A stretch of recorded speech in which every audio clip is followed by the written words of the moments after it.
Si Cecilia ang dalagang umibig sa isang aswang. Sa isang maliit na baryo sa gilid ng kabundukan sa Visayas, nakatira si Cecilia, isang dalagang simple ngunit kilala sa kanilang lugar dahil sa kanyang kabaitan at ganda. Isa siyang working student sa bayan, sa umaga'y nagtitinda ng gulay at prutas sa palengke, at sa gabi nag-aaral gamit ang cellphone at mahinang signal ng internet. Sa mundong abala na ngayon sa teknolohiya at social media, bihira na ang mga kabataang tulad niya na mas gusto pa ring magtanim, tumulong sa pamilya, at mamuhay ng payak. Ngunit sa kabila ng kanyang sipag, may kalungkutan siyang dala, hindi pa niya natatagpuan ang tunay na pagmamahal. Isang gabi ng bagyo, habang pauwi siya mula sa palengke, may nadaanan siyang lalaki na sugatan at duguan sa gilid ng daan. Mapatla ito, malamig ang balat, at tila hindi ordinaryong sugat ang natamo. Ang lalaking iyon ay si Elias. "Miss, huwag kang matakot, kailangan ko lang ng tulong," mahina nitong wika. Bagamat nagdadalawang isip, pinasan ni Cecilia si Elias at dinala sa kanilang kubo. Pinunasan niya ang mga sugat nito, pinainom ng tubig, at pinakain ng kaunting tinapay. Ngunit habang pinagmamasdan niya si Elias, napansin niyang kakaiba ito, sobrang bilis gumaling ng sugat, at ang mga matay kumikislap sa dilim na parang mata ng hayop. Makalipas ang ilang araw, bumalik ang lakas ni Elias. Naging malapit sila ni Cecilia, nag-uusap sa ilalim ng buwan, nagtutulungan sa bukid, at nagkakahulihan ng ngiti. Unti-unting nahulog ang dalaga sa kanyang mga mata, at si Elias man ay tila nakatagpo ng init ng tahanan sa piling ni Cecilia. Ngunit may lihim si Elias. Isang gabi ng kabilugan ng buwan, hindi na napigilan ni Cecilia ang kanyang kutob. Sinundan niya si Elias sa gubat.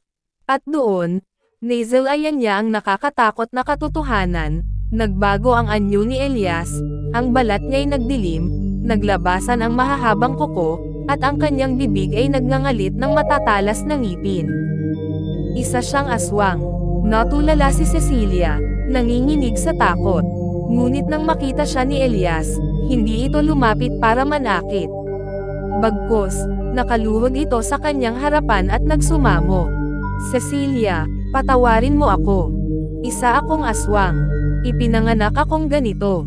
Ngunit simula nang makilala kita, natutunan kong pigilan ang sarili kong kalikasan. Ikaw lang ang nagbigay sa akin ng dahilan para mabuhay na parang tao." Nag-iyak si Cecilia. Mahal niya si Elias, ngunit paano kung malaman ng buong baryo? Paano kung saktan siya ng mga tao dahil sa kanyang pagkatao? Lumipas ang mga linggo, at unti-unting kumalat ang tsismis. May mga alagang baboy at manok na biglang nawawala. May mga tao ring naniniwala na may aswang na gumagala sa baryo. Hanggang sa isang gabi, dumating ang grupo ng mga kalalakihan, armado ng bulok at sibat, handang maghanap at pumatay ng sinasabing halimaw. Alam ni Cecilia na si Elias ang pakay nila. Sa gitna ng kaguluhan, tumayo si Cecilia sa harap ng mga tao at buong tapang na sumigaw. "Hindi lahat ng aswang ay masama. May mga nilalang na tulad natin na natutong magmahal at pumili ng tama. Kung papatayin niyo siya, papatayin niyo rin ang taong mahal ko." Nagulat ang lahat. Paano niya magagawang ipagtanggol ang isang halimaw? Ngunit nang lumabas si Elias, hindi ito umatake. Bagkus, yumuko ito at nagsabing, "Kung kailangan niyo akong patayin para maprotektahan si Cecilia, tatanggapin ko. Basta huwag niyo siyang sasaktan." Tahimik ang lahat. Sa kabila ng takot, nakita nila ang katotohanan, isang aswang na handang magsakripisyo alang-alang sa pagmamahal. Hindi man agad naniwala ang buong baryo, pinayagan nilang lumisan si Elias kapalit ng pangako na hindi na ito magpapakita. Ngunit sa puso ni Cecilia, nanatili ang pangako nilang dalawa, na ang pag-ibig ay hindi nasusukat sa anyo, dugo, o sumpa ng kapanganakan, kundi sa kakayahang pumili ng tama at mag-alay ng sarili para sa minamahal. Hanggang ngayon, Sa bawat gabi ng kabilugan ng buwan, umuupo si Cecilia sa ilalim ng puno ng mangga, umaasang. Si Cecilia ang dalagang umibig sa isang aswang. Part 2. Pagkalipas ng gabing iyon na pinagtanggol ni Cecilia si Elias, naging usap-usapan ang buong baryo. Ang ilan ay humanga sa kanyang tapang, ngunit mas marami ang natakot at nagalit. Paano nga naman ipagtatanggol ng isang dalaga ang isang halimaw? Sa araw-araw, ramdam ni Cecilia ang malamig na tingin ng mga tao. Ang kanyang mga kapitbahay na dati bumibili sa kanyang tindahan ng gulay ay unti-unting lumayo. May mga nagbubulong sa likod niya. Niloko na siya ng aswang. Siguro, isa na rin siyang kaisa ng mga halimaw. Delikado yang si Cecilia. Ngunit sa kabila ng lahat, hindi natinag ang dalaga. Alam niyang totoo ang naramdaman niya, at alam niyang may kabutihan si Elias. Isang gabi, habang nag-aaral si Cecilia gamit ang kanyang cellphone at maliit na lampara, may kumatok sa kanilang pinto. Pagbukas niya, isang malamig na ihip ng hangin ang pumasok, at mula sa dilim, lumitaw si Elias. Cecilia, mahina nitong sambit. Hindi ako makatiis. Hindi kita kayang iwanan. Naluha si Cecilia, agad niya itong niyakap. Ngunit ramdam niya rin ang bigat ng sitwasyon. Elias, alam mo bang delikado to? Kapag nalaman ng mga tao na bumalik ka, papatayin ka nila. Ngumiti si Elias, mapait ngunit puno ng pag-ibig. Hindi ko kayang mawala ka. Kung kamatayan ang kapalit ng pagmamahal ko, tatanggapin ko. Pero sana, bigyan mo ako ng pagkakataon na patunayan na kaya kong baguhin ang sarili ko. Mula noon, tuwing gabi ay palihim na nagtatagpo sina Cecilia at Elias sa gubat.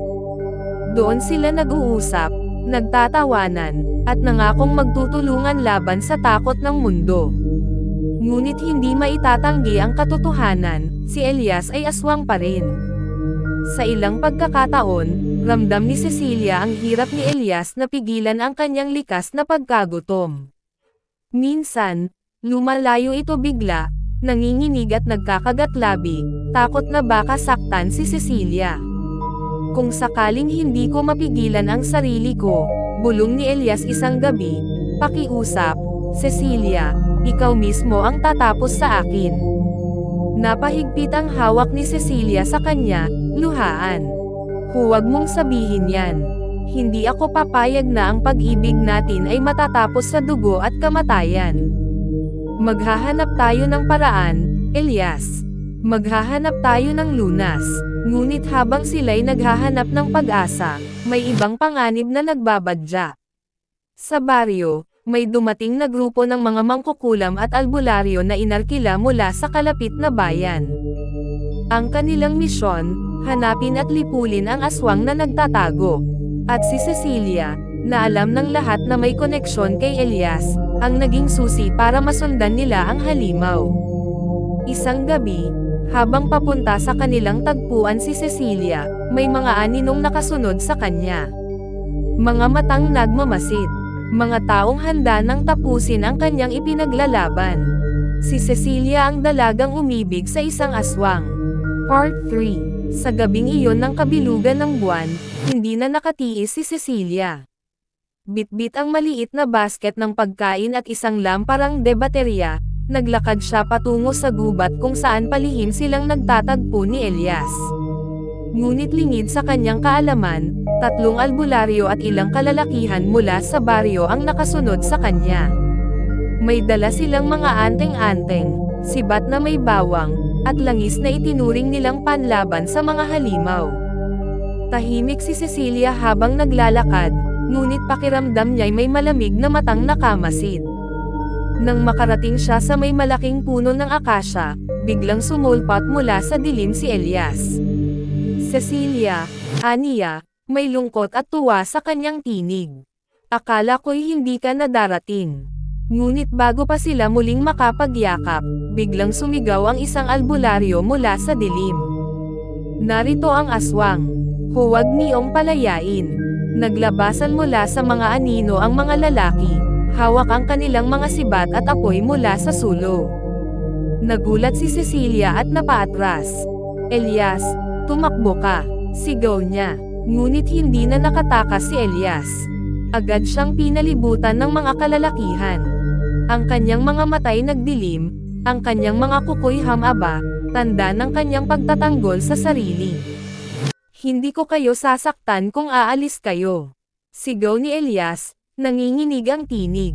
Ngunit ang mga albularyo ay nagsimulang magbitbit ng mga dasal, umusal ng orasayon, at sabuyan siya ng langis na mabaho ang amoy.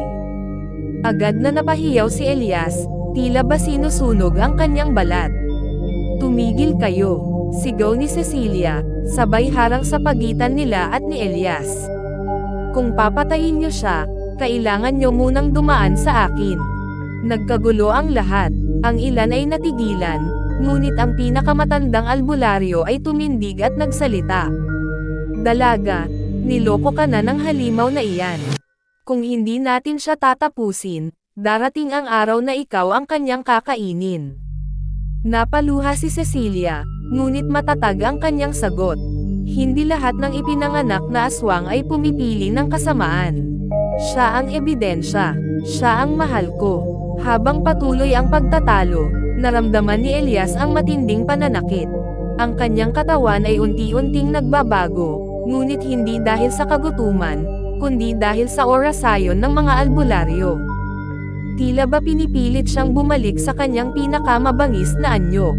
Nang makita ito ni Cecilia, bigla niyang naalala ang mga salitang binitawan ni Elias noon. Kung sakaling hindi ko mapigilan ang sarili ko, ikaw mismo ang tatapos sa akin. Nanginginig siya, hindi malaman kung hawakan ba ang kamay ni Elias o tumakas. Ngunit isang bagay ang malinaw, hindi na lang ito laban ng mga tao at aswang, ito'y laban ng kanilang pagmamahal laban sa takot at pamahiin ng lipunan. Biglang umatungal si Elias, ang kanyang mga matay nagliliyab, ang kanyang katawan ni bumalot sa itim na anino. Ang mga tao'y nagsigawan, handa ng sumibat at sumugod. At sa gitna ng kaguluhan, tumili si Cecilia. Elias, pumili ka. Ako o ang iyong gutom. Si Cecilia ang dalagang umibig sa isang aswang. Part 4. Sa gitna ng dilim ng gubat at sigawan ng mga tao, nanginginig si Elias habang unti-unting lumalabas ang kanyang tunay na anyo. Ang balat niya'y kumunat, ang mga kukoy hamaba, at ang kanyang mga matay nagningning na parang naglalagablab na apoy. Nasa harapan niya si Cecilia, luhaan at nanginginig, ngunit matatag. Elias, kung tunay na mahal mo ako, patunayan mong mas malakas ang puso mo kaysa sa sumpa ng dugo mo. Umalangaw-ngaw ang sigaw ng mga albularyo. Patayin ang halimaw. Huwag kayong magpalinlang. Nag-uunahan ang mga kalalakihan, nakataas ang mga sibat na may bawang, ngunit biglang tumigil si Elias. Sa halip na umatake, bumagsak siya sa tuhod, nakatikip ang mukha, pilit nilalabanan ang kanyang pagkagutom at galit.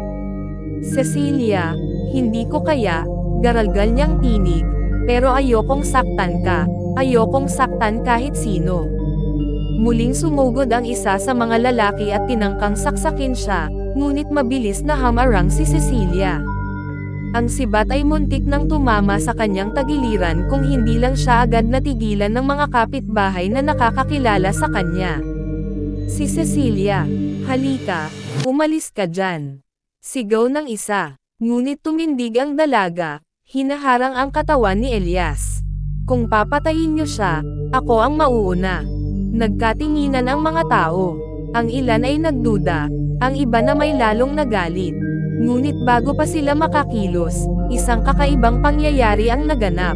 Ang matandang albularyo, ang pinakamatapang sa lahat, ay biglang natigilan. Napatitig siya kay Elias na nanginginig at nakaluhod, hindi man lang lumalaban. Bakit hindi siya sumugod? Bakit hindi siya pumapatay? Bulong ng matanda. Dahan-daang ang itinuro ni Elias ang kanyang dibdib. Kung kailangan nyo akong tapusin, gawin nyo na. Pero pakawalan nyo si Cecilia. Ako ang halimaw, hindi siya.